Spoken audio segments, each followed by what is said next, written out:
Well, happy Thursday morning to you. Welcome to day nine of our Bible Memory Challenge. I hope things are going well for you. I did see on Facebook that some people were having some problems a couple of days ago on verse 7, which is understandable. I had trouble with that one myself. It's a long verse, and so hey, just do the best you can when you come to a verse like that. Maybe break it up in parts, different sections.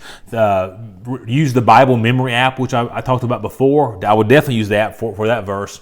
Also, if you figured out a way to use the audio, I would record the verse and listen to it over and over on a loop, so you kind of get the rhythm, the cadence of the verse. Draw pictures. It says, "It is right for me to feel this way about you all, because I hold you in my heart." Maybe for that part, you just maybe draw a stick man with on his hand. He's holding a heart. And in the middle of the heart, you have the word "you." So I hold you in my heart. Just something like that, something kind of crazy, just to sort of jog your memory and kind of help that stick. Maybe do some things like that. But I will say this: I almost never master a verse the first day that I learn it. I may get to where I can say it over and over 10 times by memory, but the next day I'll have to probably go back and peek again. And for a verse like this, I may not get it at all right the first day. But realize that we're in this for the long haul. We're doing a little review every single day. So if you review this verse today and tomorrow and then next week, down the road, because you have reviewed it so many times, it's going to click. One of these days, it's like the light's just going to be switched on, and boom, you'll have that verse, and you'll have it mastered, and then you'll never go back. So just want to kind of give you some encouragement there to realize that you'll eventually get this. Just remember what I've said before: slow and steady wins the race. This is a marathon. This is not a sprint. I will mention one other final tip. And that is this. I do use the ESV, and I've told you to use whatever version that you currently use. If you're really having a lot of trouble right now with some of these verses, the language of these verses, and you are using the ESV, you may want to consider switching to the NIV or the NLT, another version that's a little bit more, I think, reader-friendly. I'm not saying you have to do that, but if you're going to do it, I would do it now before you get too far down the road. Like I say, I'm invested in the ESV. That's what I use to teach out of. That's what I use to preach out of. That's what I've done all my memory work out of. So I'm kind of set. I'm invested.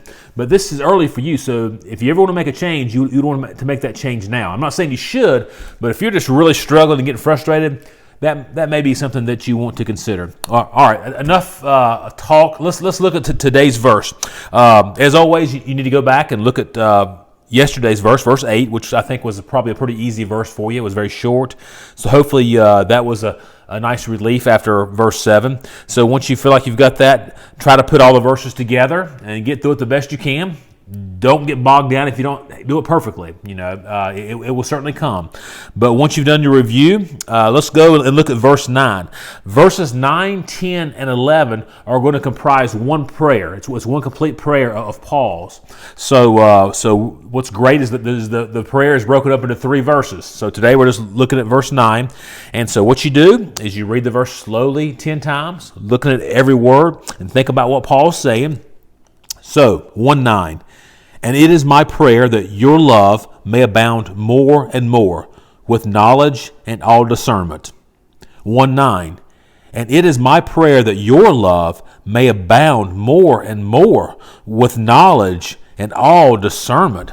So Paul here, his prayer is that the Philippians, that their love for each other would increase, it would abound more and more, would expand with knowledge and all discernment. So sort of pause and sort of think about what Paul is praying here. And so that I think will help you to memorize the verse better. But once you've said it 10 times slowly, taking a picture of every word as you go through, then cover it up and then see if you can do it from memory. And once you've gone through it and memorized it, say maybe 10 times, hey, shut your Bible and you're done for the day.